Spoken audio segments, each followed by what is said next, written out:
చెయ్యి, ప్రార్థన చెయ్యి.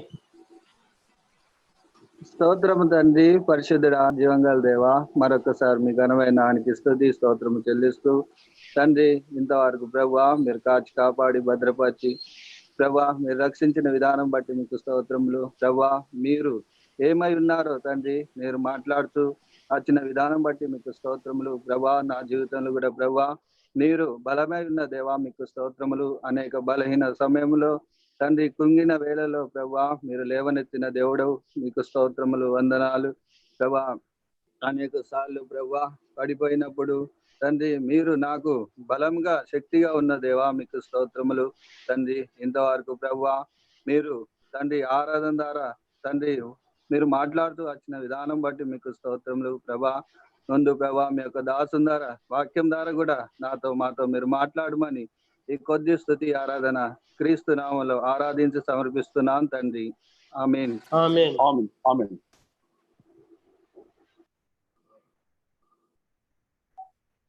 ప్రభును మరి ఆత్మసత్యముతో మన యొక్క అనుభవాలను ఆధారం చేసుకుంటూ ఆయన ఆరాధించడానికి ప్రభు ఇచ్చిన మంచి సమయాన్ని బట్టి మనం ప్రభుకు కృతజ్ఞతలు అయింటున్నాం. प्रभु की स्तुति हो, जिसने हमें उसकी आत्मा और सच्चाई के साथ और अनुभव के साथ आराधना करने के लिए हमें अच्छा समय दिया है. మనము ఆయన యొక్క పరిపూర్ణతలోనికి మనం రావాలి అన్నది దేవుని యొక్క గొప్ప కోరిక అయినది. हम उसकी परिपूर्णता में या हम उसकी समानता में आना है, ये परमेश्वर की इच्छा है. అంటే దేవుడు మనల్ని రక్షించి విమోచించిన ఉద్దేశం ఏంటంటే మనము సంపూర్ణంగా చేయబడాలని. परमेश्वर ने हमें उद्धार दिया, परमेश्वर ने हमें छुड़ाया. इसका उद्देश्य ये है कि हम उससे सिद्ध हो जाए. కాబట్టి వ్యక్తిగతంగా ఎవరి వాళ్ళు మరి ఇలాంటి సిద్ధపాటులో ఉండాలి, కానీ అంతేగాని మరి ఇతరులు మనల్ని పరిపూర్ణంగా చేయలేరు, కానీ మనమే ఆ దశలోనికి వెళ్తూ ఉండాలి. और दूसरा हमें सिद्ध नहीं बना सकता, हम ही को उस दशा में जाना है. व्यक्तिगत रूप से हम ही को हमें सिद्ध बनना है. కానీ మనం ఎఫెసు పత్రికలో ఎన్నో విషయాలు మనం చూస్తూ వచ్చాము. एफेसियों की पत्र में हमने कई बातों को देखा है. మనము తిరిగి ఎఫెసు 3వ అధ్యాయము 15-18 వచనాల్లో ఒక మాటను జ్ఞాపకం చేసుకుందాం. हम वापस एक बार एफेसियों की पत्री 3रा अध्याय 15 से 18 पदों के बीच में एक बात को याद करेंगे. ఒకే మాట నేను చదువుతాను, మీరు గమనించండి. एक ही बात मैं पढ़ूंगा, आप ध्यान दीजिए.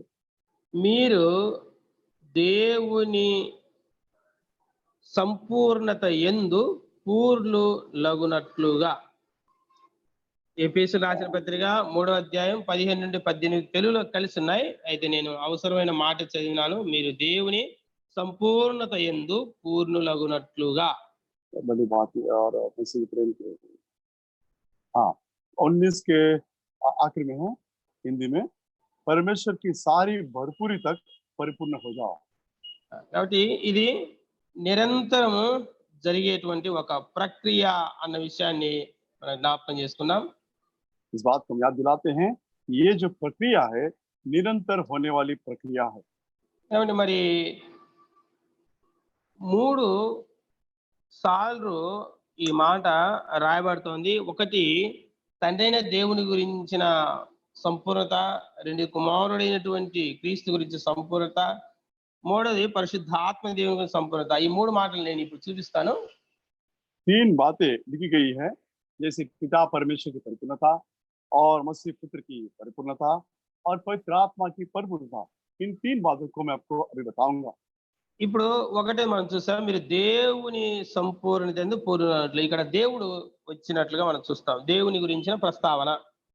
हमने यहाँ पर एक ही बात को देखा है, लिखा है परमेश्वर की सारी भरपूरी, यानी परमेश्वर की भरपूरी.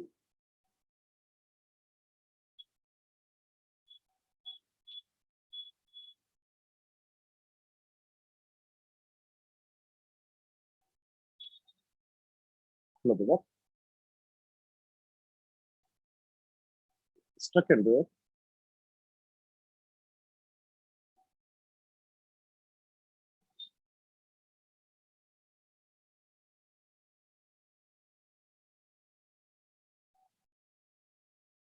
బ్రదర్ మీ వాయిస్ వినడం లేదు.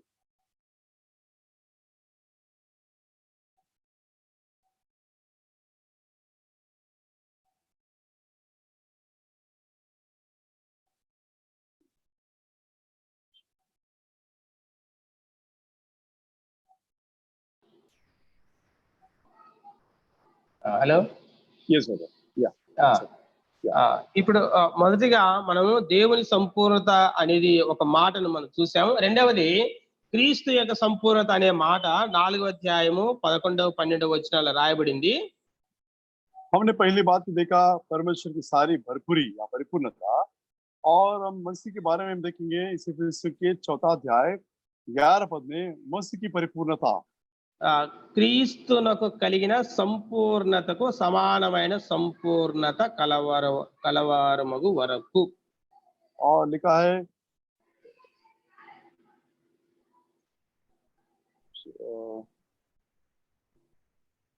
मसीह की जो परिपूर्णता है, पहचान जो है उसमें जब तक वो एक न हो जाए, जब तक परिपूर्ण न हो जाए. కానీ మూడవదిగా పరిశుద్ధాత్మ దేవుని గురించి రాబడినది మాట. और तीसरी जो बात है पवित्र आत्मा परमेश्वर के बारे में लिखी गई है. ఎఫెసు పత్రిక 5వ అధ్యాయము 18వ వచనము చివరి భాగములో అయితే మీరు ఆత్మ పూర్ణులైయుండుడి అనే మాటను మీరు గమనించండి.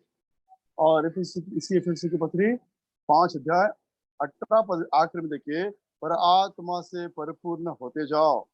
కాబట్టి మరి త్రిత్వం అనేది ఇక్కడ మనం చూస్తున్నాం. यहाँ पर त्रिएक परमेश्वर को हम देखते हैं. అందుకొరకే మనకి ఇచ్చినటువంటి వరములు కానీ పరిచర్య కానీ ఆయా కార్యములు కానీ మరి ఈ ముగ్గురు ఉన్నట్లుగా కూడా మనం ఇంతకుముందు జ్ఞాపకం చేసుకున్నాం. और उसी रीति से हमें जो वरदान दिया, सेवा का काम दिया, कार्य दिया, इन तीनों को हम देखते हैं. కాబట్టి ఇలాగూ మనము అన్నిటికంటే ముఖ్యంగా మనలో ప్రభు యొక్క ఆత్మ మరి ఉన్నాడు గనుక, పరిశుద్ధాత్ముడు ఉన్నాడు గనుక, మరి ఆ ఆత్మదేవుడు ఆ ప్రభువే కనుక మరి ఆ యొక్క పోలికలో మనం రోజు రోజు మార్చబడుచు వెళ్ళాలి. और हम खास करके देखते हैं हमारे अंदर जो आत्मा है वो आत्मा प्रभु ही है, और दिन ब दिन जो है अंश अंश करके उसके स्वरूप में बदलते जाना है. ఇప్పుడు మనం ఒక వాక్యాన్ని ఎన్నోసార్లు జ్ఞాపకం చేసుకున్నాం. 2 కొరింథీ 3వ అధ్యాయం 17, 18 వచనాలను. दूसरा कुरिन्ती 3 अध्याय 17, 18 पदों को कई बार हमने याद किया. 2 కొరింథీయులకు రాసిన పత్రిక 3వ అధ్యాయం 17, 18 వచనాలు. ప్రభువే ఆత్మ, ప్రభు యొక్క ఆత్మ ఎక్కడ ఉండునో అక్కడ స్వాతంత్ర్యము ఉండును. మనమందరమును ముసుగులేని ముఖముతో ప్రభు యొక్క మహిమను అద్దం వలె ప్రతిఫలింప చేయుచు మహిమ నుండి అధిక మహిమను పొందుచు ప్రభువగు ఆత్మ చేత ఆ పోలికగానే మార్చబడుచున్నాము. చదవండి. दूसरा कुरिन्तियों 3 अध्याय 17 और 18 पद. प्रभु तो आत्मा है, और जहाँ कहीं प्रभु का आत्मा है वहाँ स्वतंत्रता है, परंतु जब हम सबके उघाड़े चेहरे से प्रभु का प्रताप इस प्रकार प्रकट होता है, इस प्रकार दर्पण में, तो प्रभु के द्वारा जो आत्मा है हम उसी तेजस्वी रूप में अंश अंश करके बदलते जाते हैं. అంటే అది అంశ మంచి తర్జుమా ఉంది ఇందులో. అలాగూ అంచెలంచెలుగా మనము మారుతూ వెళ్ళాలి. और हिंदी में बड़े अच्छी तरह से लिखा है, हमें उसके रूप में अंश अंश करके बदलते जाना है. కాబట్టి ప్రభువే ఆత్మ అనే మాట ఇక్కడ 3 సార్లు రాయబడడం జరిగింది. प्रभु ही आत्मा है करके यहाँ पर 3 बार लिखा है, ऐसा हम देखते हैं. కాబట్టి ఇప్పుడు మనలో ఉన్నాడు ఆయన. ఆయనను మరి అనేకమైనటువంటి విషయాలు మనం చేసే క్రియలు, మాట్లాడే మాటలు, మరి వీటన్నిటిలో ఆయన తీసుకురావడానికి సిద్ధంగా ఉన్నాడు. మనం సహకరించే వారంగా ఉండాలి. तो प्रभु हम में है, और जो बहुत से जो हमारे काम है उन सब में सिद्ध हमें होना है, और होने के लिए परमेश्वर को हमें उसका साथ हमें देना है, उसके आत्मा का हमें साथ देना है. కాబట్టి ఆ ఆత్మ యొక్క ఆ జీవాన్ని కలిగి ఎవరైతే నడుచుకుంటూ వస్తారో వారి యొక్క మాటలు కానీ, వారి హావభావాలు కానీ, వారి క్రియలు కానీ వీటన్నిటిలో మార్పు అనేది కనబడుతుంటుంది. उसकी आत्मा के अगुवाई में जो रहते हैं उनके जीवन में, चाहे उनकी बातें हों, उनके चाल चलन, उनकी क्रिया, उन सब में एक परिवर्तन, एक बदल दिखता है। కాబట్టి వారు మరి ఈ యొక్క పాప మరణ ఆ నియమం నుండి దినదినం కూడా వారు విడుదల పొందుతూ వస్తారు. और पाप और मृत्यु की आ, उस फंदे में से दिन ब दिन जो है छुटकारा पाते हैं। అంటే లోకంలో ఉన్నవి మనసును రంజింపజేసే విషయాలు పట్ల విజయం పొందుతుంటారు. और संसार में ऐसी जो बातें हैं, आकर्षक बातें, आकर्षक जो चीजें हैं, उन पर विजय पाते जाते हैं ఈ విధంగా వాటి యందు ఆనందించరు. और उन पर वे आनंदित नहीं होते। ఎందుకంటే ఆత్మల అనుసారంగా ఆ జీవాన్ని కలిగి ఎప్పుడైతే మనం నడుచుకుంటామో ఆత్మలో ఆనందం అధికమైతుంటది కాబట్టి మిగతా విషయాలు మనకు మనసు ఉండదు. आत्मा के अनुसार जीवन को पाते हम चलते हैं, इसलिए शारीरिक ऐसे बातों पर हम आनंदित नहीं हो पाते। కాబట్టి క్రీస్తుని గురించి రాయబడింది ఆయన జీవమైండెను ఆ జీవము వెలుగైండెను అని రాయబడుతుంది. ఒక దేవుడు ఎంతగా ఆయనను ఎరుగుతూ ఉంటామో అంతగా వెలిగింపు మనకు ఇస్తూ వస్తాడు. और लिखा है मसीह जीवन है और जीवन की ज्योति है, जितना हम उसको जानते पहचानते जाते हैं उतना ही उसकी ज्योति हम पर प्रकाशित होती है। కాబట్టి మనకు తెలియని వాళ్ళను మనం నమ్మలేం కదా. हम जिसे नहीं जानते उन पर भरोसा नहीं रखते, మనము ఎవరినైతే ఎరుగుతుంటామో వాళ్ళను నమ్ముతాం. और हम जिस किसी को जानते हैं उन पर हम भरोसा भी रखते हैं। ఎంతగా ఎక్కువగా ఎరుగుతూ వెళ్తామో అంత నమ్మకం కూడా పెరిగిపోతుంది. और जितना अधिक हम उनको जानते जाते हैं उतना ही उन पर विश्वास भरोसा हमारी बढ़ती है। అదే వెలుగు. ఆ వెలుగు మరి లోకానికి మనం ప్రచురించే వారంగా ఉండాలి. और उस ज्योति को हमें संसार में प्रकट करनी है। కాబట్టి ఈ ఆత్మలో మరి ఆత్మ చేత జీవించబడుతున్న వారిలో మరొక లక్షణం ఉంటుంది. అదేంటంటే ఎల్లప్పుడూ ఆయనను స్తుతించి ఆరాధిస్తూ ఉంటారు. और आत्मा की अगुवाई में रहने वाले में और एक हम लक्षण पाते हैं, वे लोग हर समय उसकी स्तुति और आराधना करते हैं। అంతేకాకుండా మరి ఈ ఆత్మ యందు నడుచుకున్నటువంటి వారు మరి సహవాసాన్ని కూడా కోరుకుంటారు. और ऐसे आत्मा की अगुवाई में जो रहते हैं वे संगति को भी चाहते हैं। కాబట్టి దేవుని ప్రజలతో సహవాసం చేయాలి, వాళ్ళతో ఆరాధించాలి, వాళ్ళతో ప్రార్థించాలి, వాళ్ళతో వాక్యం పంచుకోవాలి, వాటితో ఇలాంటి ఒక తపన అనేది ఉంటుంది. और परमेश्वर के लोगों से उनसे संगति रखना है, उनके साथ प्रार्थना आराधना करना है, इससे बातें करना, इस प्रकार की एक लालसा जो है बढ़ती है। అయితే ముందుగా మనం వ్యక్తిగత సిద్ధపాటు గురించి ఎక్కువ మనం మాట్లాడుకుంటున్నాం కాబట్టి ఆ విషయాలను మనం ఇంకా కొంచెం ముందుకు వెళ్దాం. और पहले तो हम व्यक्तिगत तैयारी को लेकर हम चर्चा कर रहे हैं, इसके लिए उस विषय में हम आगे बढ़ते हैं। కాబట్టి మనం ఇంత ముందు మరి కొన్ని విషయాలు చూస్తాం. ఆయన సంపూర్ణతకు ఎలా వెళ్ళాలి, వ్యక్తిగతంగా ఎలా సిద్ధపడాలి, దాని తర్వాత సంఘముగా కూడా ఎలాగో సిద్ధపడాలి అన్న విషయాలను మనం చూస్తూ వచ్చినాం.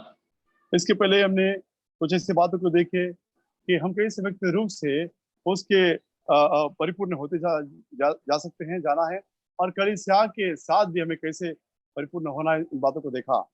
కాబట్టి మనము క్రీస్తులో మనం ఉన్నాము, మనలో ఆయన ఉన్నాడు కనుక మనము ఈ పరిపూర్ణ దశలోనికి వెళ్ళాలి, అంచెలంచె వెళ్ళాలి అన్నది గొప్ప కోరిక ఉన్నది. और ये बड़ी लालसा है क्योंकि मसीह हम में है और हम मसीह में हैं, और अंश अंश करके उसके रूप में हमें बदलते जाना है। మనం కొలొస్సీయుల రాసిన పత్రిక 2వ అధ్యాయం 9-10 వచనాలు మనం చూసినట్లయితే, और हम कुलस्सियों की पत्री 2 अध्याय 9 और 10 पदों को देखें। कोलोसियंस चैप्टर 2 वर्स 9 and 10 अगर हम देखें।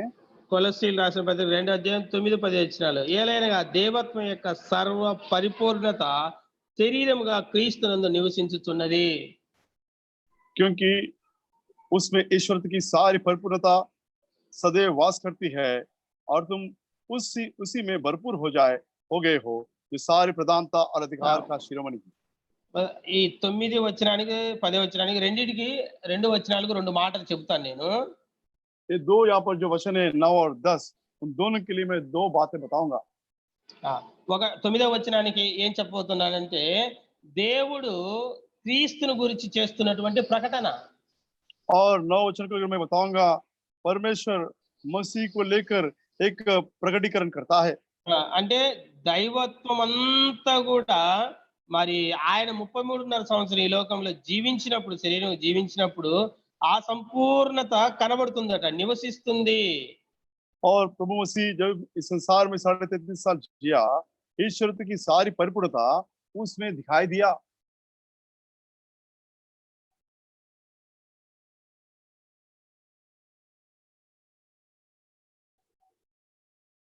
ब्रदर मल्ली सेकंड।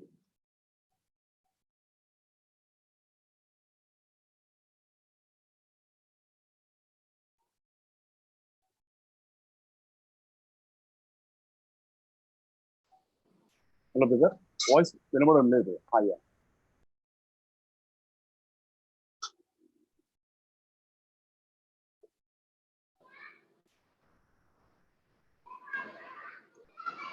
హలో బ్రదర్, బ్రదర్, నాది ప్రాబ్లమా నెట్ ప్రాబ్లమా మీదే?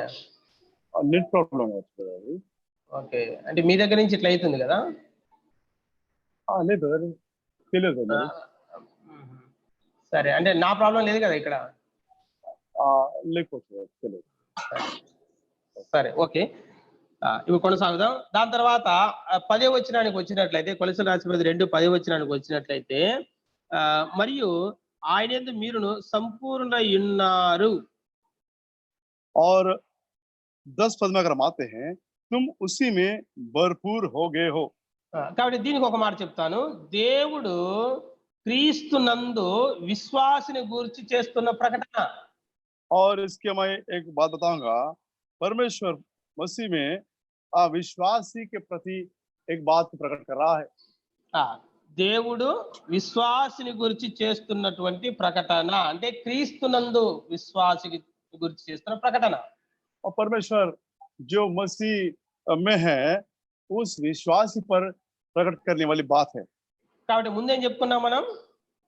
पहले हमने क्या बताया था? ఆ దేవుడు క్రీస్తుని గురించి చేస్తున్న ప్రకటన అని చెప్పుకున్నాం. और परमेश्वर मसीह के प्रति किया गया प्रकटीकरण। ఇప్పుడు మనం చెప్పుకుంటున్నాం దేవుడు క్రీస్తునందు విశ్వాసిని గురించి చేస్తున్న ప్రకటన. अब हम क्या बताते हैं? जो लोग मसीह में हैं, उनके प्रति, यानी जो विश्वासी है, उनके प्रति परमेश्वर प्रकट करता है। అయితే ఇప్పుడు మనం తిరిగి ఎఫెసీ 3వ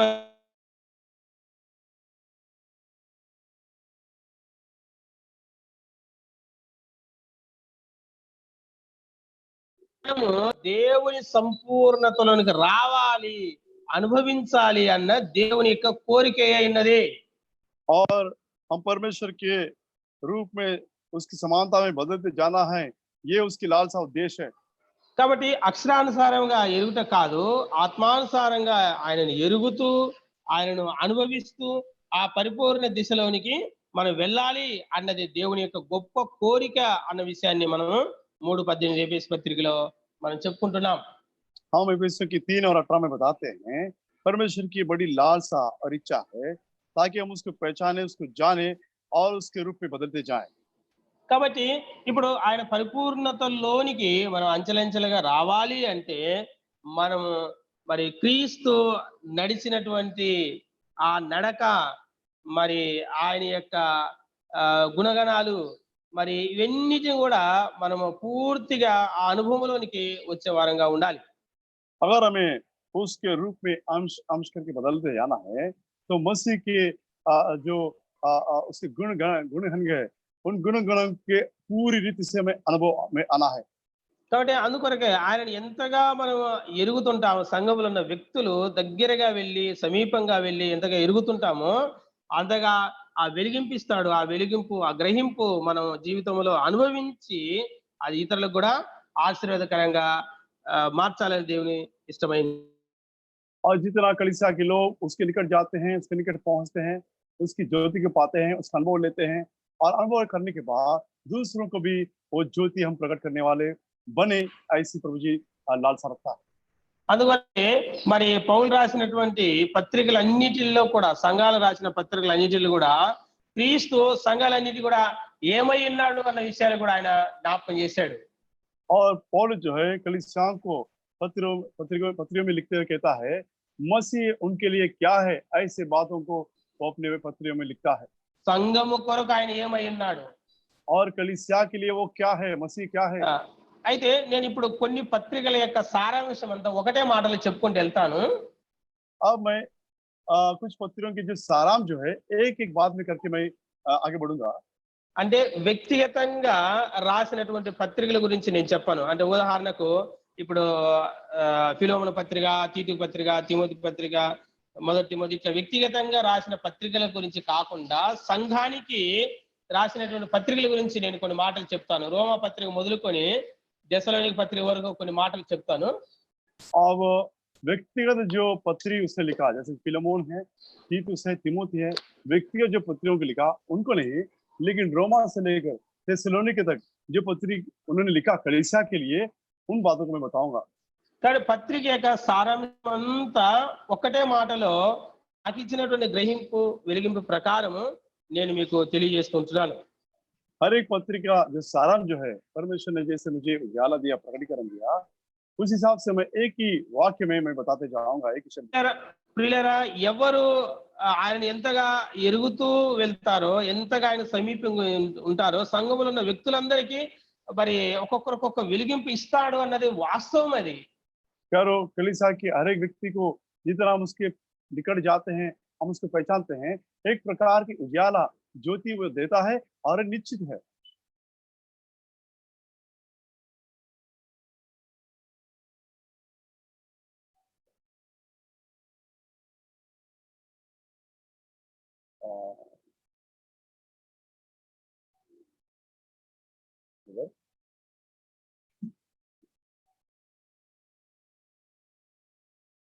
हेलो ब्रदर,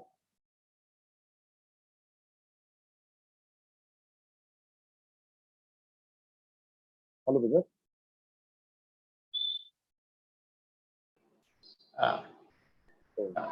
ఓకే, ఇప్పుడు ఓకే. या ब्रदर,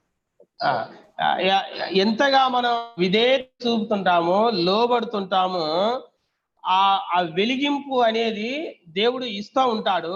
అప్పుడు మనలో ఉన్నటువంటి ఆత్మ అభిషేకం అనేది మనకు అధికమవుతుంది. అందుకొరకు ఒక్కొక్క వాక్యాన్ని ఎన్నో రకాలుగా భక్తులు చెబుతూ ఉంటారు.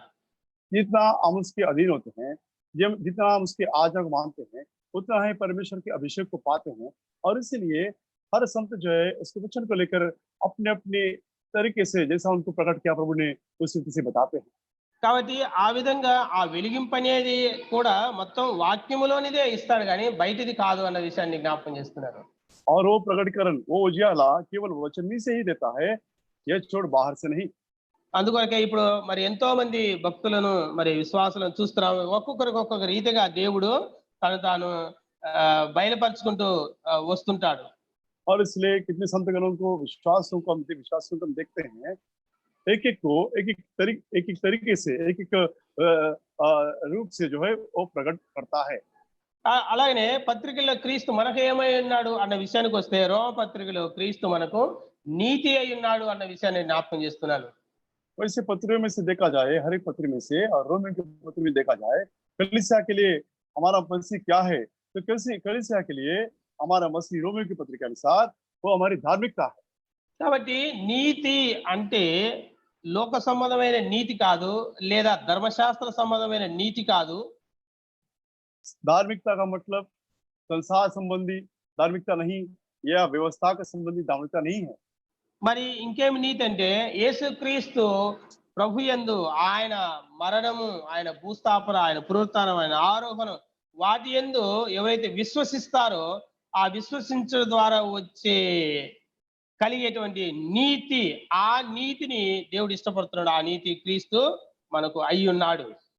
और वो धार्मिकता वो है जब हमने प्रभु यीशु मसीह के मारे जाने, गाड़े जाने, उठाए जाने और पुनरुत्थान होने और उठाए जाने पर जब हम विश्वास रखते हैं और जिसके द्वारा हमें धार्मिकता मिला है, वो धार्मिकता हमारा मसीह है। అందుకని ధర్మశాస్త్రం ఏది చేయజాలకపోయేనో అది క్రీస్తు చేశాడు అని అనేసార్లు మనం జ్ఞాపకం చేసుకున్నాం. और इसके लिए कई बार हमने याद किया, जो बातें व्यवस्था पूरी नहीं कर पाई, उन बातों को मसीह ने पूरा किया। కాబట్టి నీతి అని క్రీస్తు కింద ఉన్నాం, క్రీస్తు మన బానిసలమై ఉన్నాం, అంతేగాని ధర్మశాస్త్రానికి కాదు. मसीह के उस धार्मिकता के नीचे हैं, हम उसके गुलाम हैं, ये छोड़ हम व्यवस्था के गुलाम नहीं है। కాబట్టి ఏదైతే ధర్మశాస్త్రం ప్రకారం మనం శిక్షించబడాలో, మనం మరి శిక్షకు గురి కావాల్సి ఉన్నదో అదంతా కూడా క్రీస్తు శిలువలో నెరవేర్చాడు. కాబట్టి ధర్మశాస్త్రాన్ని కొట్టివేయడానికి క్రీస్తు రాలేదు కానీ ఆయన నెరవేర్చడానికి వచ్చాడు. అది శిలువలో నెరవేర్చి ఉన్నాడు. और मसीह जो व्यवस्था के नीचे जो हमें दंड या शिक्षा मिलनी है, उस शिक्षा को प्रभु मसीह ने क्रूस पर उसे उठाया। इसलिए मसीह जो है व्यवस्था को निकालने के लिए, उस व्यवस्था को पूरा करने के लिए आया।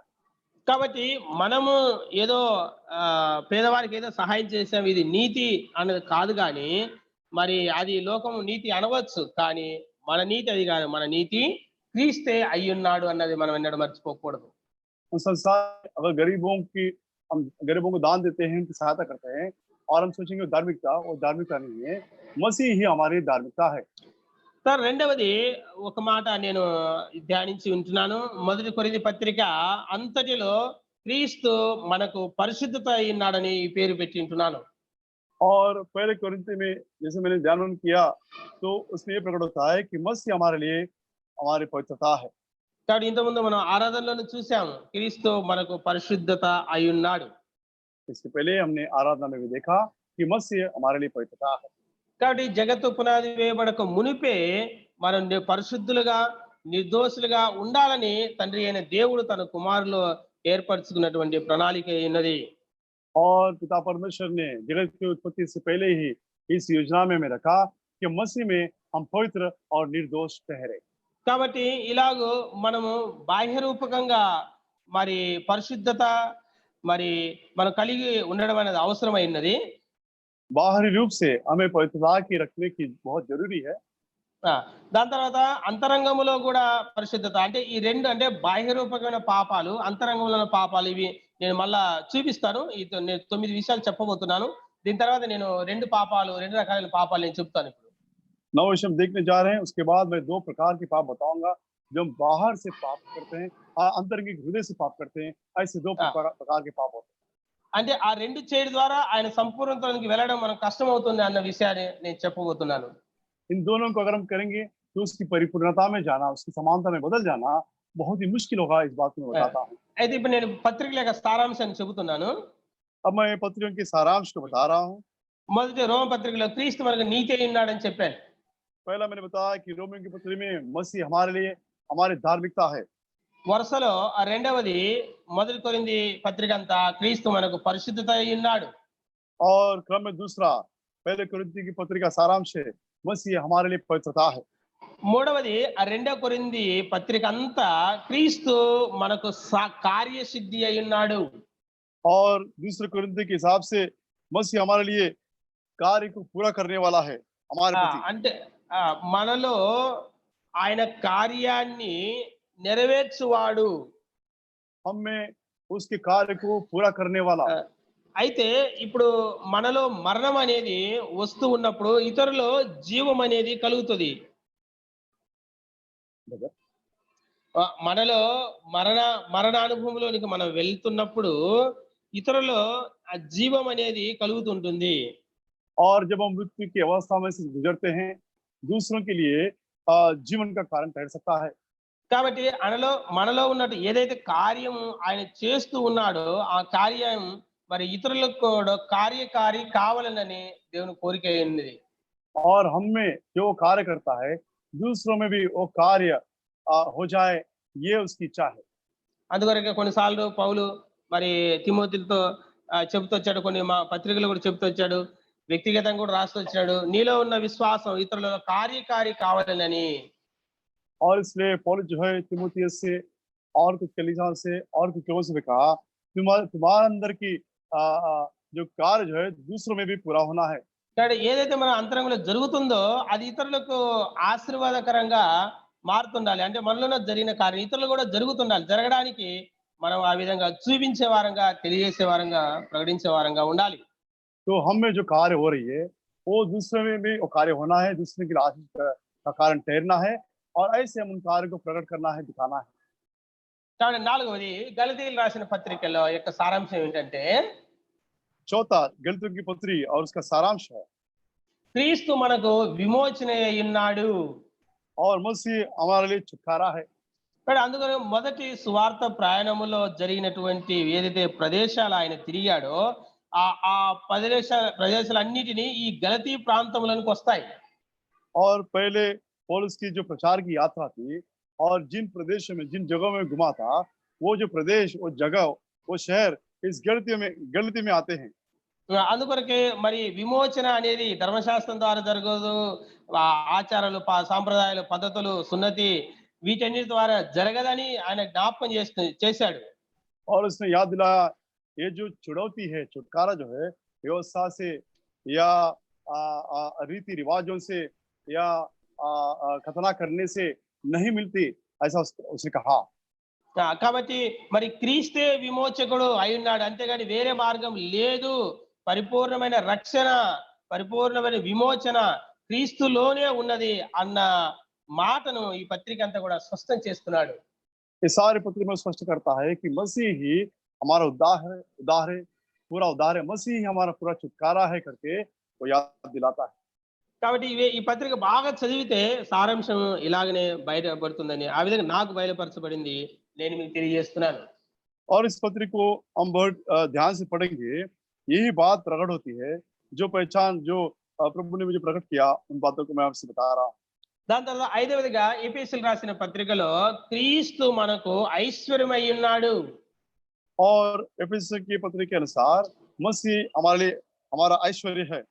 కాబట్టి ఇంతకుముందు మనం చూసాం అగమ్యదన్ శోధింపచే క్రీస్తు ఐశ్వర్య అగమ్యదన్ అనే మాట హిందీలో ఉంటుంది. और हमने देखा इसके पहले मसीह का अगम्य धन।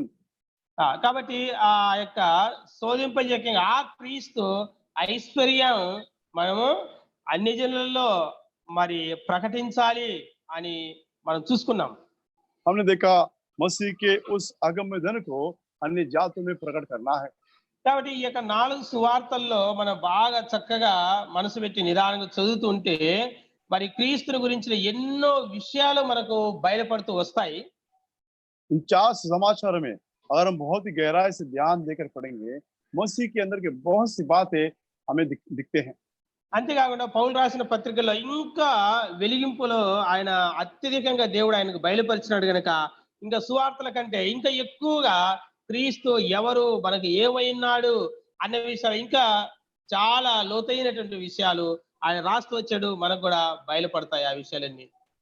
और उतना नहीं, इन जो समाचार है उनसे भी अधिक पौलुस की पत्रों के द्वारा, पौलुस के द्वारा मसीह के बारे में वो क्या है और हमारे लिए क्या बना है, ऐसे बातों को बहुत ही गहराई से उसको प्रकट किया और हम को भी वो प्रकट हो सकते हैं।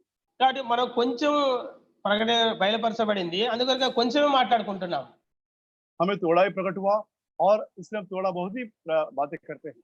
కాబట్టి కొంతమంది ఎక్కువగా బయలుపరచబడుతుంది, వారు కూడా ఎక్కువగా మాట్లాడతారు. ఇదన్నీ కలిపి పత్రికల్లో మరి మొత్తం కొత్త నిబంధన అంతట్లో ఆయన మనకు ఒక ఐశ్వర్యం ఉన్నాడు. ఆ ఐశ్వర్యాన్ని దినదినము మనము ఎరుగుతూ దినదినము ఆ ఐశ్వర్యం యొక్క అనుభవంలోనికి మనం వస్తూ మరి ఆ పరిపూర్ణ దశలోనికి కొనసాగే వారంగా ఉండాలి. और इस रीति से सारे पत्र में पूरे नए नियम में मसीह का जो अगम्य धन है उसको पहचानना है, उसको जानना है, उसका अनुभव में लेना है और इस रीति से दिन ब दिन करके उसको अंश करके उसके रूप में बदलते जाना है। దాని తర్వాత ఆరవదిగా ఫిలిప్పీ పత్రికలో క్రీస్తు మనకు సమృద్ధి అయి ఉన్నాడు. और फिर छठा, फिलिपियों की पत्री के अनुसार मसीह हमारा समृद्धि है। క్రీస్తు మనకు ఏమైనాడు, సమృద్ధి అయి ఉన్నాడు. मसीह हमारे लिए समृद्धि है। కాబట్టి మనం ఇంతకుముందు ఒక యోహాను సువార్తల్లో ఈ మాటలు అంటే జీవము, నిత్య జీవము, సమృద్ధి అయిన జీవము అనే మాటలు 40 సార్ల కంటే ఎక్కువ ఉందని మనం చెప్పుకున్నాము. इसके पहले जैसे मैंने आपको बताया था कि यूहन्ना रचित समाचार में जीवन, बहुतायत का जीवन और अनंत जीवन, ये बातें करीबन 40 से अधिक बार लिखी गई है।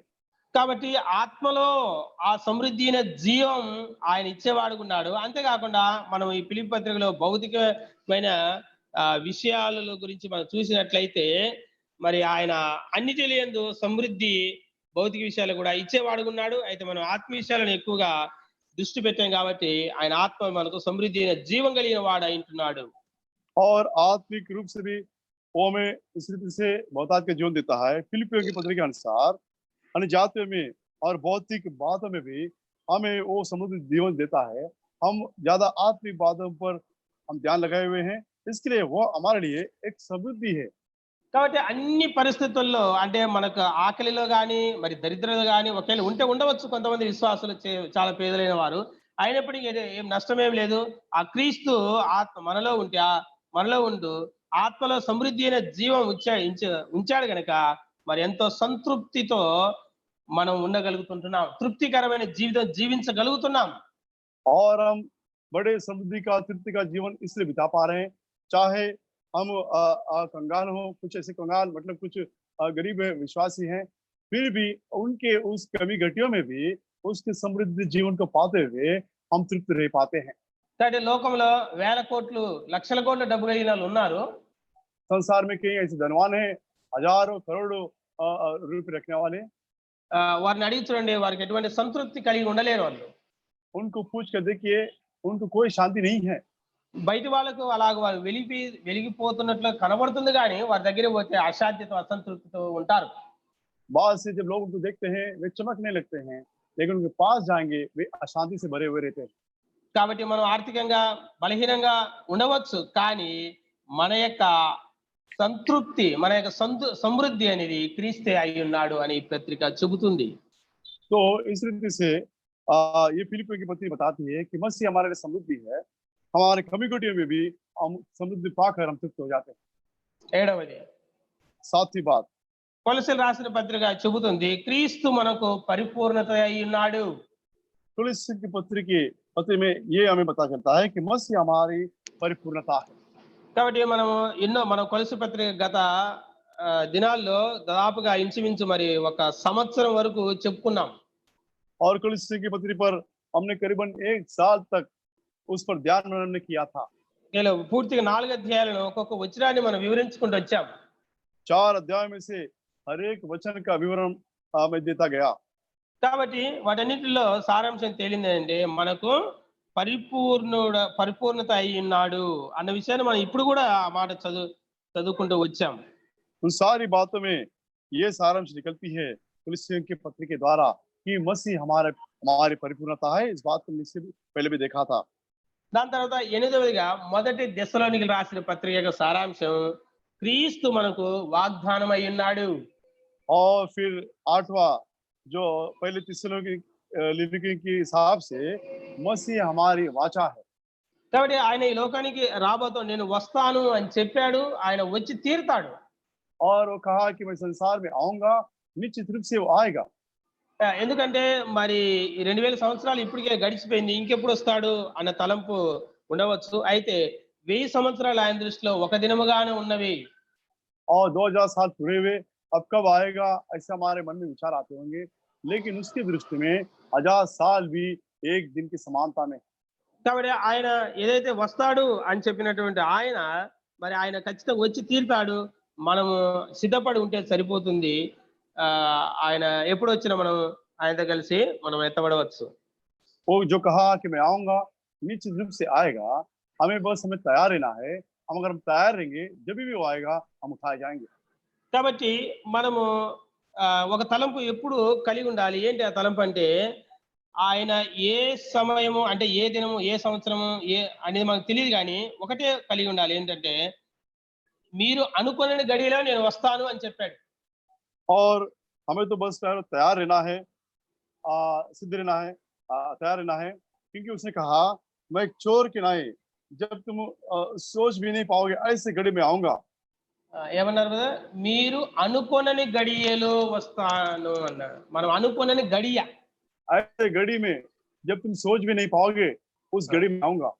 అంటే ఎప్పుడు వస్తారో మనకు తెలియదు, ఆ క్రీస్తు తెలియదు, అది తండ్రికే తెలుసు. కాబట్టి మనం సిద్ధపడి ఉంటే సరిపోతుంది. वो कब आएगा ना ही हम जानते हैं, ना ही मसीह जानता है, बस इतना है कि हमें तैयार रहना है। అంటే వాగ్దానం ఏంటి? వాగ్దానం ఆయన రాకడ గురించినటువంటి వాగ్దానం. वाचा कौन सी वाचा? उसके आगमन को लेकर आज वाचा। ఈ 2 పత్రికల్లో అదే మాట. ఈ మొదటి దెస్సలోనికీయులు, 2 దెస్సలోనికీయులు పత్రికల్లో ఆయన రాకడ గురించి ఎక్కువ మాట్లాడినాడు. और देखिए पहला थिस्सलुनीकियों और दूसरा थिस्सलुनीके में भी ज्यादा हम देखते हैं उसके आगमन की बातें ज्यादा दिखाई देते हैं।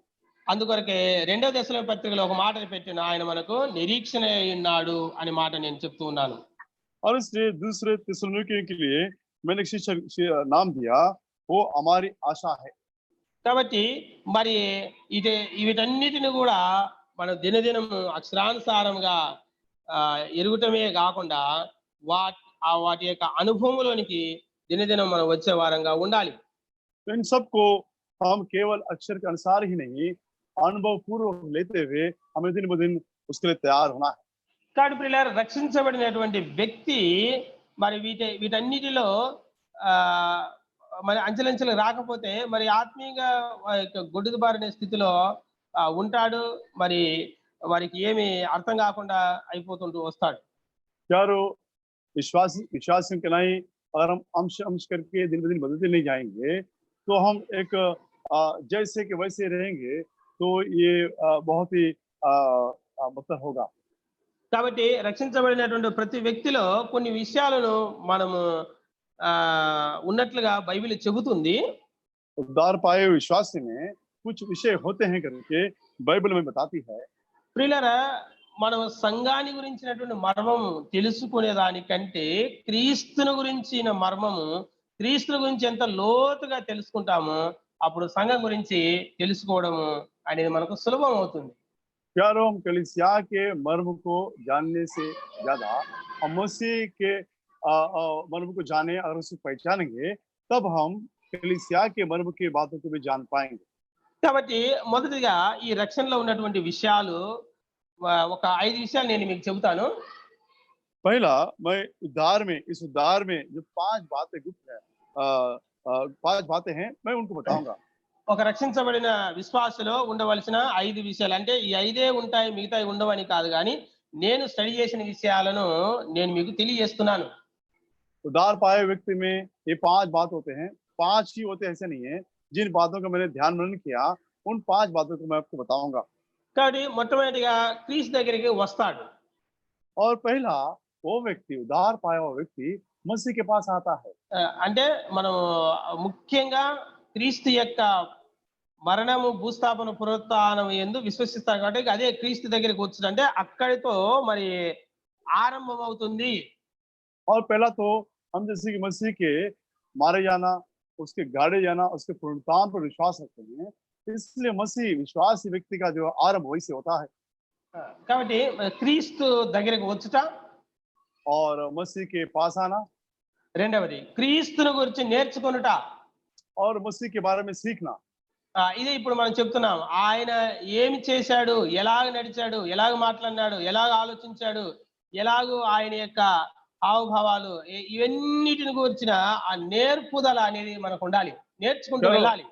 इन बातों को भी सीखना है कि मैं मसीह ने कैसा चला और उसके चाल चलन कैसी थी, क्या सोचा और क्या किया, इन सब बातों को भी सीखना है। కాబట్టి మరి ప్రతి విషయంలో క్రీస్తు గురించి మనం నేర్చుకోవాలి. ఆదికాండం మొదలుకొని మలాకి గ్రంథం వరకు ఉన్నటువంటి పాత నిబంధన విషయాల్లో ఏ విషయం పట్టుకున్నా అక్కడ క్రీస్తు కనబడతాడు. ఆ క్రీస్తు గురించి మనం నేర్చుకోవాలి. हर बात में हम मसीह को सीखना है। उत्पत्ति से लेकर मलाकी के जो पुस्तक हैं, उन सारी बातों में मसीह दिखता है और उस मसीह को हमें जानते जाना है। ప్రియులారా, ప్రతి అధ్యాయంలో క్రీస్తు కనబడతాడు అన్న విషయాన్ని నేను జ్ఞాపకం చేస్తూ వచ్చాను.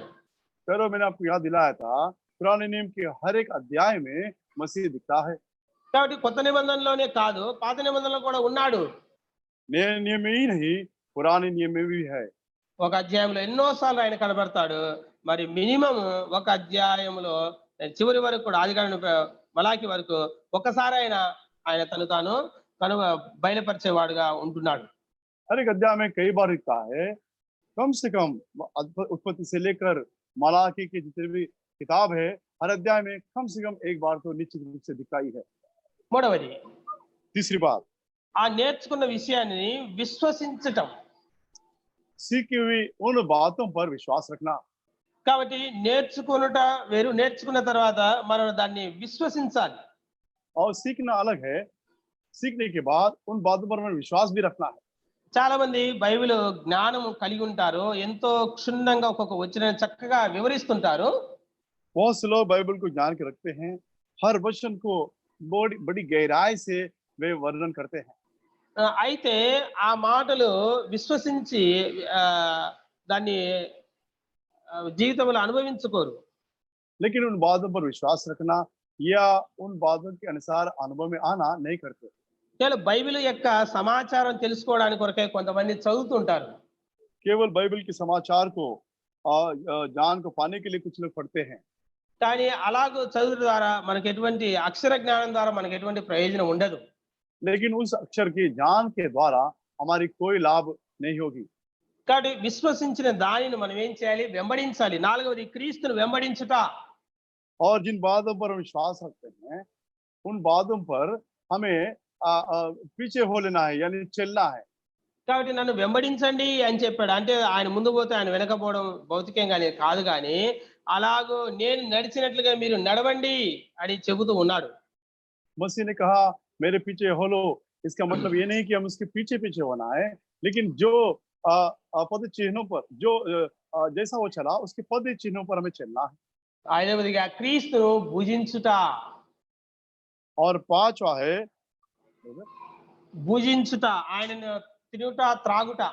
या मसीह को खाना या पीना।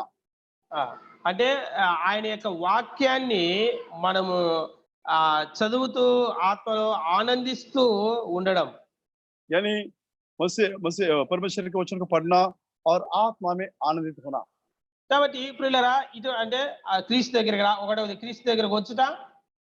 और 5 बातों में से पहली बात है मसीह के पास आना। రెండవది క్రీస్తుని గురించి నేర్చుకునుట. और दूसरी बात है मसीह के बारे में सीखना। మూడవది క్రీస్తుని విశ్వసించుట. और तीसरा है मसीह पर विश्वास रखना। నాలుగవది క్రీస్తుని వెంబడించుట. और चौथा है मसीह के पीछे हो लेना। ఐదవది క్రీస్తుని భుజించుట. और पांचवा है मसीह को खाना। ఇవి రక్షించబడిన వ్యక్తిలో ఉండేటువంటి ఈ 5 విషయాలు. ये वो 5 बातें हैं जो उद्धार पाए व्यक्ति में रहते हैं। అయితే ఈ 5 విషయాలను మనం అనుభవ జ్ఞానంతో అనుభవపూర్వక ఎరుగుతూ వెళ్ళాలి. और इन 5 बातों को हम अपने अनुभव के ज्ञान से अनुभव पूर्वक उनको जानते जानते पहचानते बढ़ना है। చూడండి ఈ పేతురు రాసినటువంటి మొదటి పత్రిక రెండవ పత్రికలో మనము చూసినట్లయితే देखिए पतरस की जो पहली पत्री है और दूसरी पत्री है, अगर उसमें हम देखें అయితే వాస్తవానికి మనము మరి యేసు క్రీస్తు గురించినటువంటి అనుభవ జ్ఞాన విషయములో అన్న మాటలు ఇక్కడ మనము లెక్క పెడితే ఈ పేతురు రాసిన రెండవ పత్రికలోనే మరి 6 సార్లు వస్తుంది. मसीह के अनुभव के ज्ञान के विषय को लेकर दूसरे पतरस की दूसरी पत्री में हम 6 बार पाते हैं। అంటే మనము అనుభవం జరగా ప్రభువైన యేసు క్రీస్తును గురించినటువంటి అనుభవ జ్ఞానము వలన, అంటే యేసు క్రీస్తును గురించినటువంటి అనుభవ జ్ఞానం మనము మానసిక జ్ఞానం కాదు కానీ ఆయన గురించిన అనుభవ జ్ఞానం, అంటే ఆయన ఎవరో ఏమైనాడనే విషయం పూర్తిగా మనం తెలుసుకొనుట, అనుభవించుట. और मसीह के अनुभव के ज्ञान को, यानी ये नहीं कि मानसिक ज्ञान को, ये है कि मसीह क्या है उसको पहचानना और उसका अनुभव करना। అయితే లేకపోవడానికి కొన్ని కారణాలు ఉన్నాయి. और उस ज्ञान को हम नहीं रखने के कुछ कारण है। కాబట్టి ఇప్పుడు నేను ముందుగా చెప్పినటువంటి మొదటి నుంచి చెప్పినటువంటి విషయాలన్నిటి యొక్క అనుభవంలోనికి రాకపోవడానికి కొన్ని కారణాలు ఉన్నాయి. అవి ఆ కారణాలు ఇప్పుడు నేను చూపిస్తాను. और जो पहले से मैंने बातें बताई थी, उन बातों में हम अनुभव नहीं लेते हैं, उनका कारण मैं कुछ दिखाऊंगा आपको। అయితే బాహ్యరూపకమైనటువంటి కొన్ని పాపాలు, అంతరంగంలో కొన్ని పాపాలు ఉండడం ద్వారా నేను మొదటి నుంచి చెప్పినటువంటి విషయాల యొక్క అనుభవంలోని కొంతమంది రాలేకపోతారు. और बाहर रूप से कुछ पाप हम करते हैं और अंदर के हृदय में से जो पाप करते हैं, उनके द्वारा जो बातें मैंने बताई थी, उन बातों में वे अनुभव में नहीं आ पाते। చూడండి ఇప్పుడు కీర్తన 1వ అధ్యాయం 1వ వచనంలో ఒక మాట, మూడు మాటలు రాయబడినాయి అక్కడ. తీయండి అందరూ. కీర్తన గ్రంథం 1వ అధ్యాయం 1వ వచనంలో देखिए भजन संहिता उसका पहला अध्याय पहला पद खोलिए, साम्स चैप्टर 1 वर्स 1। మొదటి వచనము पहला पद। దుష్టుల ఆలోచన చొప్పున నడవక, పాపుల మార్గం నిలవక, అపహాసులు కూర్చుండే చోట కూర్చుండక. 3 విషయాలు ఉన్నాయి. దుష్టుల ఆలోచన చొప్పున నడవద్దంట, పాపుల మార్గం నిలవద్దంట, అపహాసులు కూర్చున్న చోట కూర్చోవద్దు. ఇది బాహ్య అంటే వెలుపటి పాపములు అని చెప్పవచ్చు. 3 बातें यहाँ पर देखते हैं जो बाहर की पाप है। मैं पढ़ता हूँ, कहे धन्य हो पुरुष जो दुष्टों की युक्ति पर नहीं चलता और न पापियों के मार्ग में खड़ा होता और न ठट्टा करने वालों की मंडली में बैठता। కాబట్టి రక్షించబడినటువంటి ఈ విశ్వాసి, క్రీస్తు యొక్క సమృద్ధి జీవాన్ని అనుభవిస్తున్న విశ్వాసి ఇలా బాహ్య రూపకంగా అందరికి కనబడేటువంటి విధానములో కూడా ఎలా ఉండాలి అని చెప్పడం జరుగుతుంది. देखिए, मसीह व्यक्ति जो मसीह के बहुतायत का जीवन का अनुभव भी लेता है, वो व्यक्ति बाह्य रूपी से कैसे रहना है, उन बातों को लेकर यहाँ पर बताया गया।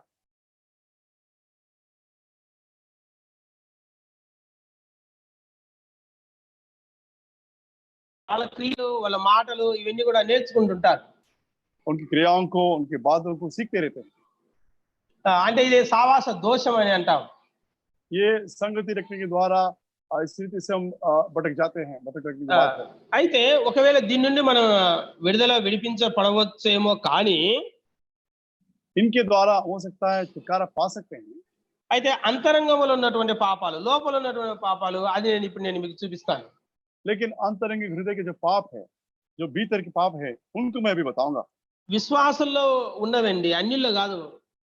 और प्यारो, ये अन्य जातियों की बात नहीं कर रहा हूँ, विश्वास में रहने वाली बातें। ఈ పేతురు రాసిన మొదటి పత్రిక 2వ అధ్యాయంలో ఇక్కడ 5 రకములైనటువంటి పాపాలు మనం అంతరంగంలో ఉన్నట్లుగా చదువుతాం. हम फर्स्ट पीटर 5 రకాల పాపములు మొదటి పేతురు రాసిన మొదటి పత్రిక 2వ అధ్యాయం మొదటి 3 వచనాలు. पहला पतरस दूसरा अध्याय पहले 3 पदों में हम 5 प्रकार की अंतरंगिक बातों को देख सकते हैं। నేను చదువుతాను. ప్రభు దయాళుడని మీరు రుచి చూచి ఉన్న యెడల సమస్తమైన దుష్టత్వమును, సమస్తమైన కపటమును, వేషధారణను, అసూయను, సమస్త దూషణ మాటలను మాని కొత్తగా జన్మించిన శిశువులను పోలిన వారై. देखिए, 1 और 2 3 वचन पढ़ता हूँ। इसलिए सब प्रकार का भैरभाव और छल और कापट और डाह और निंदा को दूर करके नए जन्मे हुए बच्चों के समान निर्मल आत्मिक दूध की लालसा करो, ताकि उसके द्वारा उद्धार पाने के लिए बढ़ते जाओ, क्योंकि तुमने प्रभु की कृपा का स्वाद चख लिया है। మొట్టమొదటి సమస్తమైన దుష్టత్వము, और पहली बात है सब प्रकार का भैरभाव, సమస్తమైన కపటము, सब प्रकार का छल, వేషధారణ, कपट, అసూయ, डाह, సమస్త దూషణ మాటలు और सब प्रकार के निंदा की बातें। ఇవి ఇవి కూడా పాపాలుగా ఎంచబడుతున్నాయి. ये भी पाप गिने जाते हैं। కాబట్టి ఇవి ఉన్నట్లయితే మనం ఆయన యొక్క పరిపూర్ణ దశలోనికి అంచెలంచెలుగా ఎదగలేకపోతాం. अगर इन बातों को हम रखते हैं तो हम परमेश्वर के उस समानता में अंश अंश करके बदलते नहीं जा पाएंगे। కాబట్టి ఈ 5 ఒకవేళ మనలో ఉన్నట్లయితే వీటిని మనం ఒప్పుకుంటుండాలి, విడిచిపెడుతుండాలి, మనం ఖాళీ చేసుకుంటూ ఉండాలి. अगर ये 5 बातों में से कोई भी बात है तो अपने आप को मानना है और छोड़ना है और अपने आप को खाली भी करना है। కాబట్టి ఎవరు కూడా చెప్పలేరు, ఈ 5 నాలో లేనేలేవని ఎవరు కూడా చెప్పలేరు. కానీ कोई नहीं बता सकता ये 5 बात है या 5 में से कोई एक बात मुझ में नहीं है, ऐसा कोई नहीं कह सकता। అయితే ప్రభు చూపించినప్పుడు దానికి లోబడి విధేయత చూపి ఒప్పుకుంటూ దాన్ని విడిచిపెడుతూ మరి మనం ఒక నూతనమైన దిశలో ప్రయాణించడానికి ప్రయత్నం చేయాలి. लेकिन प्रभु जब दिखाता है और हम बातों को मानना है, छोड़ना है और उस दिशा में हमें आगे बढ़ना है। కాబట్టి ప్రియులారా, ఈ 5 విషయాల గురించి నేను ధ్యానించడం లేదు, కానీ ఇవన్నీ మీరు కూడా ఈ 5 విషయాల గురించి ధ్యానించండి. మీకు కూడా దేవుడు చాలా విషయాలు కూడా బయలుపరుస్తాడు. चलो इन 5 बातों को तो मैं नहीं बताऊंगा, आप इन 5 बातों पर ध्यान कीजिए, प्रभु आपको भी इन बातों पर प्रकटीकरण देगा। కాబట్టి మనలో ఆత్మదేవుడు ఉన్నాడు కాబట్టి ఆత్మదేవుని యొక్క సహాయం ద్వారా మరి వీటన్నిటిని మనం జయించే వారంగా ఉండాలి. और हम में परमेश्वर की आत्मा है और उस आत्मा परमेश्वर की सहायता के द्वारा इन पर में जय पाना है। అందుకొరకే వాళ్ళు మాత్రమే మొదటి పునరుత్థానములో పాలిభాగస్తులుగా ఉంటారు. और केवल ऐसे ही लोग पहले पुनरुत्थान में सहभागी होंगे, भागीदार होंगे।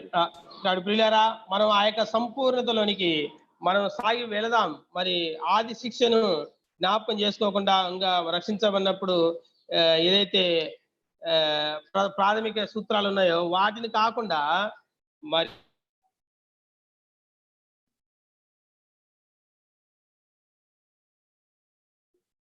ఈ హెబ్రీ పత్రిక 6వ అధ్యాయంలోకి వచ్చినట్లయితే చెప్పండి देखिए బ్రదర్. देखिए इब्रानियों की पत्री 6 अध्याय में अगर हम आते हैं, నేను చదువుతాను. ఆ మాట అందరు తీయండి. హెబ్రీ రాసిన పత్రిక అధ్యాయం सब लोग खोलिए Hebrews chapter 6, इब्रानियों की पत्री 6 अध्याय 1-2 వచనాలు 1 और 2 वचन। నేను Verse 1 చదువుతాను. and 2। మీరు నాతో ఏకీవించి మీ భాషలో చదవండి. जब मैं पढ़ूंगा आप भी अपने जगह बैठकर मेरे साथ एक होकर आप भी अपनी अपनी भाषा में पढ़े। కాబట్టి నిర్జీవ క్రియలను విడిచి మారుమనసు పొందుటయు దేవుని యందలి విశ్వాసమును బాప్తిస్మములను గూర్చిన బోధయు హస్త నిక్షేపణమును మృతుల పునరుత్థానమును నిత్యమైన తీర్పు అని పునాది మరలా వేయక క్రీస్తును గూర్చిన మూలోపదేశం మాని సంపూర్ణ మొగుటకు సాగిపోదము. చదవండి. इसलिए आओ मसीह की शिक्षा की आरंभ की बातों को छोड़कर हम सिद्धता की ओर आगे बढ़ते जाएं और मरे हुए कामों से मन फिराने और परमेश्वर पर विश्वास करने और बपतिस्मों और हाथ रखने और मरे हुए के जी उठने और अंतिम न्याय की शिक्षा रूपी नींव फिर से न डाले। ఏం రాబడింది కదా, ఇది సంపూర్ణ మొగుటకు సాగిపోదాం అనే మాట. सिद्धता की ओर आगे बढ़ते जाएं। సిద్ధతకి ఎవరు ఆగేపడుతుంది కాబట్టి పరిపూర్ణం కావడానికి మనం ముందుకెళ్ళాలి. అంతేగాని ఇక మనం ఇంకా మూలోపదేశం ఏదైతే బాప్తిసము హస్త నిక్షేపణ మృతులు ఇదైతే ఉందో వాటి గురించి కాదు. అవి మూలోపదేశం అంటే 1-2 వచనాల ముందుగా చెప్పబడిన మాటలు. అది మూలోపదేశం మొట్టమొదటిగా జరిగే విషయాలు. और हमें सिद्धता की ओर आगे बढ़ते जाना है और आरंभ की बातों को छोड़ना है, जैसे कि मन फिराना, विश्वास रखना, बपतिस्मा और मरे में जी उठना, इन बातों को नहीं लेकिन सिद्धता की ओर हमें आगे बढ़ना है। కాబట్టి ఆ విధంగా వెళుతూ ఉంటే అది ఆత్మదేవుడే మరి ఎవరిలో కుటుంబంలో ఎలాగ ఉండాలి, సంఘంలో ఎలాగ ఉండాలి, వ్యక్తిగతంగా ఎవరితో ఎలాగ మాట్లాడాలి, అన్నిటితో ఎలాగ వ్యవహరించాలి, ఇవన్నీ కూడా దేవుడు బయలుపరుస్తుంటాడు. इस रीति से अगर हम आगे बढ़ेंगे तो हमें अपने परिवार में कैसे रहना है, कलीसिया में कैसे रहना है, अन्य जाति में कैसे रहना है, कैसे कैसे बातें करनी है, इन सारी बातों को वो सिखाएगा। ప్రభు మాటలు దీవించిన గాక. प्रभु इन बातों को आशीष दे। యాదగిరి అన్న ఉన్నాడా? లేకపోతే మీరు చేయండి ప్రార్థన. యాదగిరనా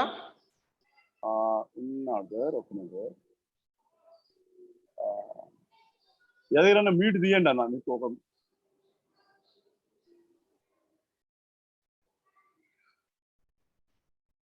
యాదగిరినా మిస్ మీట్ కాదు.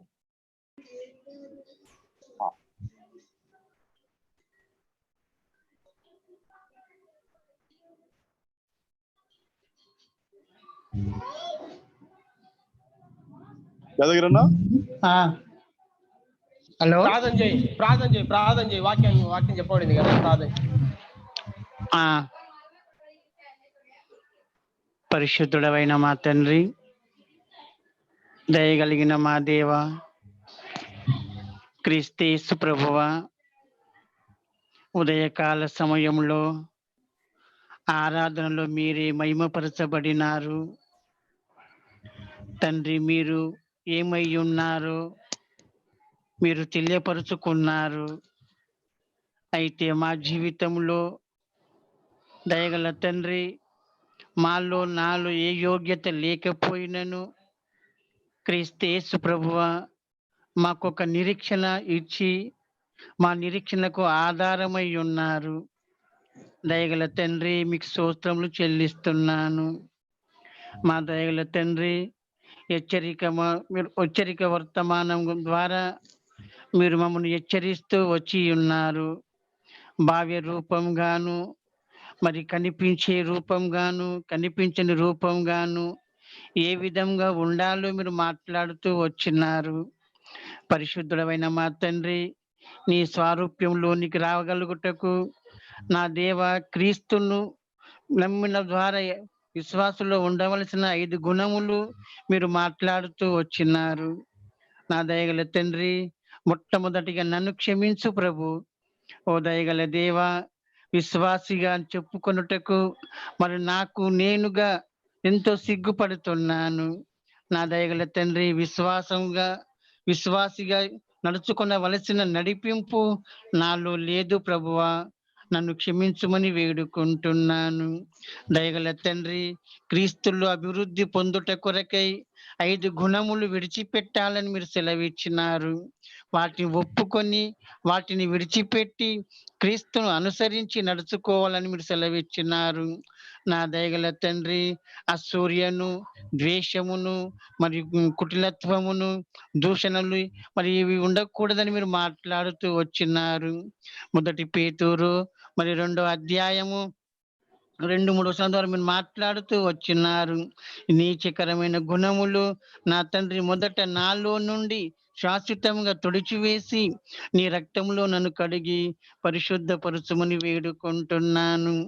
దయగలిగిన మా తండ్రి, క్రీస్తు ప్రభువా, ఈ ఆన్లైన్ ద్వారా మీరు మమ్మల్ని హెచ్చరించినారు.